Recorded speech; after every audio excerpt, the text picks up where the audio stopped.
Hi friends, ఇప్పుడే అందిన వార్త కేసీఆర్పై చేతబడి పరిస్థితి విషమం. ఈ విషయాలని తెలుసుకోవాలనుకుంటే వీడియోని ఎక్కడ స్కిప్ చేయకుండా చూడండి. అప్పుడే మీకు పూర్తి ఇన్ఫర్మేషన్ అర్థమవుతుంది. అదేవిధంగా ఛానల్ ఫస్ట్ టైం చూస్తున్నట్లయితే సబ్స్క్రైబ్ చేసుకోండి, లైక్ చేయండి. లైక్ చేయడం వల్ల ఇలాంటి ఇన్ఫర్మేషన్ చాలామందికి రీచ్ చేసిన వారం అవుతాం.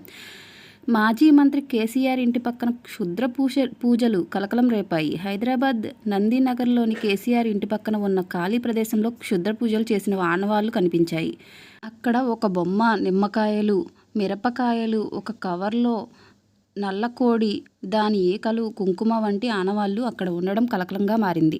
గత రాత్రి క్షుద్ర పూజలు చేయగా ఆ విషయాన్ని గమనించిన స్థానికులు కేసీఆర్ సెక్యూరిటీ సిబ్బంది పోలీసులకు ఫిర్యాదు చేసినట్లు తెలుస్తుంది. తమకు అందిన ఫిర్యాదు మేరకు పోలీసులు దర్యాప్తు ప్రారంభించినట్లు తెలుస్తుంది.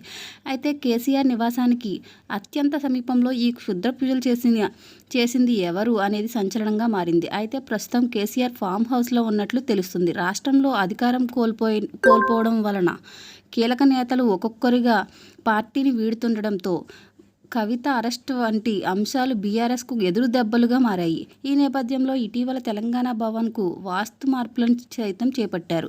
ఇంతలో కేసీఆర్ నివాసానికి అత్యంత సమీపంలో క్షుద్ర పూజలు ఆనవాళ్లు కనిపించడం హాట్ టాపిక్గా మారింది. ఇది ఎవరు చేశారు, ఎందుకు చేశారు అనే ప్రశ్నలు తలెత్తుతున్నాయి. ప్రముఖులు నివాసం ఉండే ఈ ప్రాంతంలో క్షుద్ర పూజలు ఆనవాళ్లు కనిపించడంతో స్థానికులు భయాందోళనకు వ్యక్తం చేస్తున్నారు. ఈ పని చేసింది ఎవరు అనే దానిపై పోలీసులు దర్యాప్తు చేస్తున్నట్లు తెలుస్తుంది. ఇలాంటి లేటెస్ట్ ఇన్ఫర్మేషన్ వీడియోస్ కోసం ఛానల్ సబ్స్క్రైబ్ చేసుకోండి, లైక్ చేయండి, షేర్ చేయండి. Thank you for watching. Please support చేయండి.